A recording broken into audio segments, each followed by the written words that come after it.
Today we're talking about attitudes of flight, how your plane is oriented relative to the horizon. If you look outside, you can see the cockpit is just about 4 inches below the horizon line. We're flying straight with a decent rate of speed. This is the cruise attitude. Let's see how it reads on your instruments.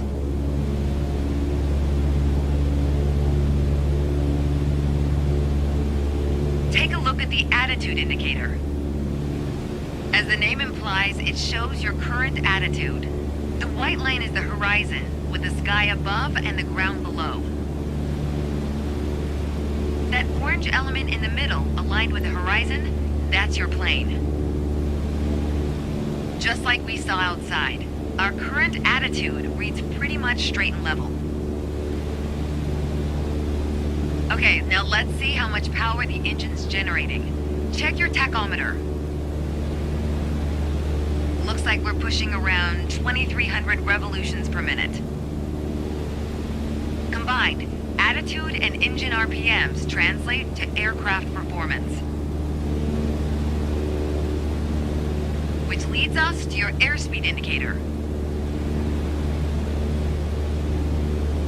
Now, last but not least, check your altimeter. To figure out your altitude, you always want to read the small needle first. That's how many thousands of feet up you are. Then on to the big needle for the hundreds.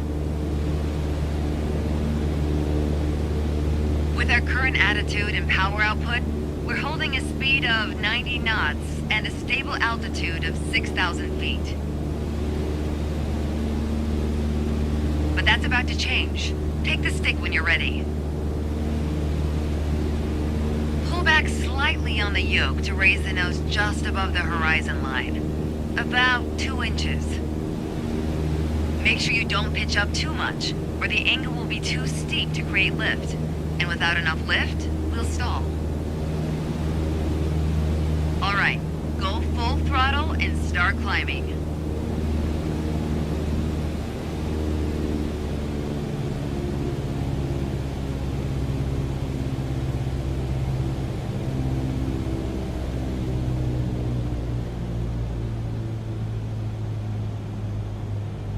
Pull back slightly on the yoke to raise the nose just above the horizon line.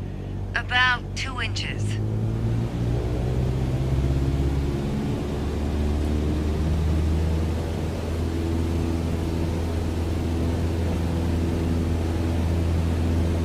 Welcome to the climb attitude. See how it shows up on your attitude indicator and tachometer? According to your altimeter, we're gaining altitude. But we're losing airspeed even at full throttle, proving you can't avoid basic physics while making a climb. Okay, before we go on, let's get back to a cruise attitude. Ease up on the yoke and aim your nose just below the horizon. Then throttle back down to 2,300 RPMs.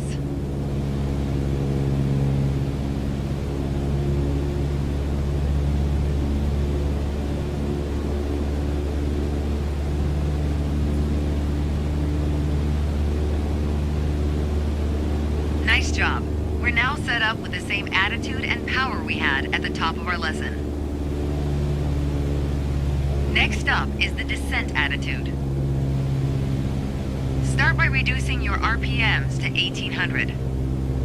Then drop the plane's nose a bit further below the horizon.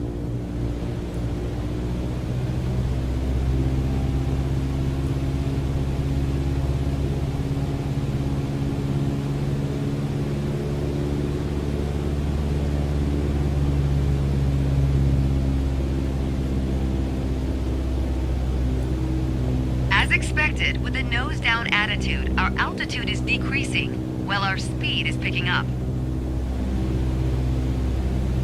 Why don't you get us back to a cruise attitude, and we'll hit the last part of our lesson.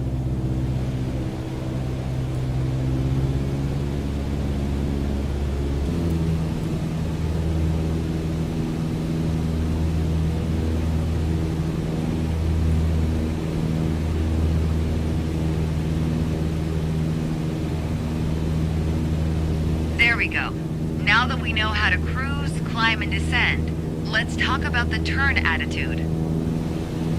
Gently pull the yoke left or right to start rolling the plane. If you take a look outside, you can see how our attitude's changed, but you can also check your instruments for the details. As a general rule, you always want to keep your turns under 30 degrees. At the top of your attitude indicator, there's a series of notches representing 10 degrees each. Use them to control your roll. Notice the more you turn, the more you need to pull back on the yoke to maintain altitude. When you're rolling out, you'll need to do the opposite. Roll and push at the same time. The more you know about the main attitudes of flight, the closer you get to that pilot state of mind. So keep practicing, and whenever you're done, pass me the controls.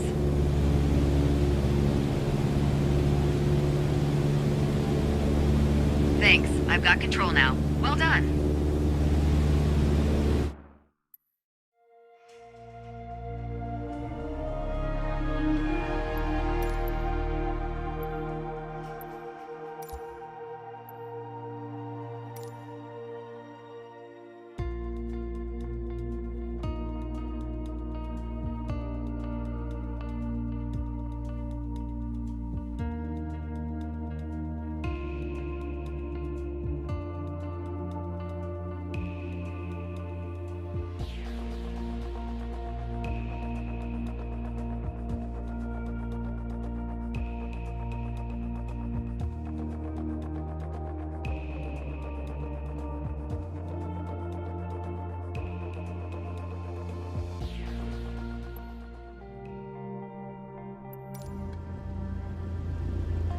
There's an old saying I like. A mile of road will take you a mile. A mile of runway will take you anywhere. Taking off isn't hard, but there are a few key points to remember. First, we always take off into the wind, which won't be an issue on a calm day like today. Second, before we enter a runway, we always make sure it's clear.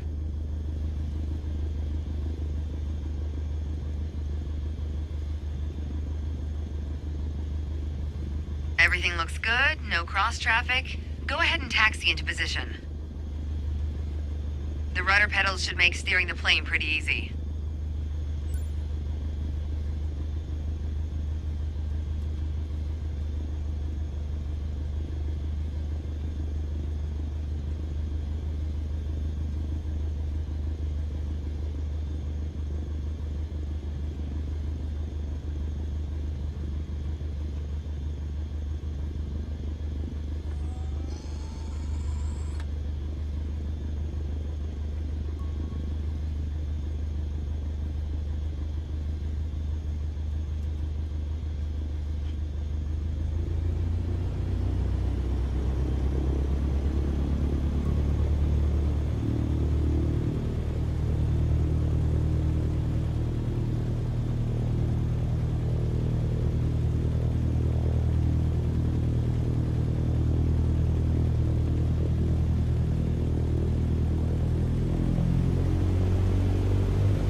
Let's get back in position and try this again.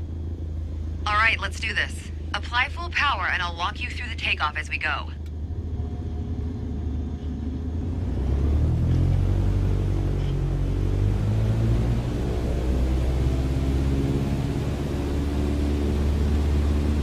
Use your rudders to stay on the center line and keep pushing power until you reach 55 knots.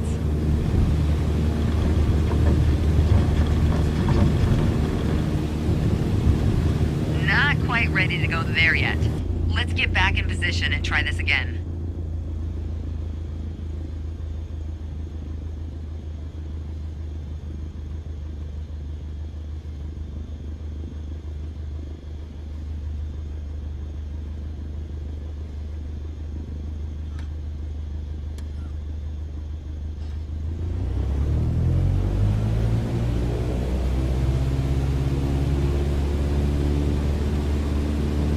Use your rudders to stay on the center line and keep pushing power until you reach 55 knots.